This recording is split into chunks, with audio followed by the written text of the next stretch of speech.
6 রানে আউট হায়দ্রাবাদের 2 ওপেনার অভিষেক শর্মা ও Travis head. পুরো আইপিএল জুড়ে যে দাপট দেখালো সানরাইজ হায়দ্রাবাদ, আজ ফাইনাল ম্যাচে এসে একই ব্যাটিং করলো। দলের ব্যাটিং দেখে গ্যালারিতে বসে কাঁদছেন সানরাইজ হায়দ্রাবাদের মালকিন কাব্য মারানে। দর্শক, আইপিএল এর ফাইনাল ম্যাচ অনুষ্ঠিত হয়েছে। কলকাতার বিপক্ষে সানরাইজ হায়দ্রাবাদ টস জিতে প্রথমে ব্যাটিং এর সিদ্ধান্ত নেয় সানরাইজ হায়দ্রাবাদের ক্যাপ্টেন প্যাট কামিন্স। প্রথমে ব্যাটিং এ নেমে সানরাইজ হায়দ্রাবাদ হুচট খায়। মিচেল স্টারের প্রথম ওভারে পঞ্চম বলে বোল্ড আউট হন আইপিএল এর দাপট চড়ানো opener batsman Abhishek Sharma. Yorker লেন্থের বলটি না বুঝতে পেরে মাত্র 5 বলে 2 রান করে আউট হয়ে যান অভিষেক শর্মা।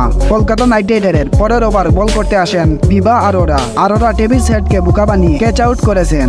পাওয়ার প্লের প্রথম 2 ওভারে 2টি উইকেট হারায় সানরাইজ হায়দ্রাবাদ, তাও আবার মাত্র 6 রানে। এরপর থেকে সানরাইজ হায়দ্রাবাদের ব্যাটার একের পর এক আসি আর যায়।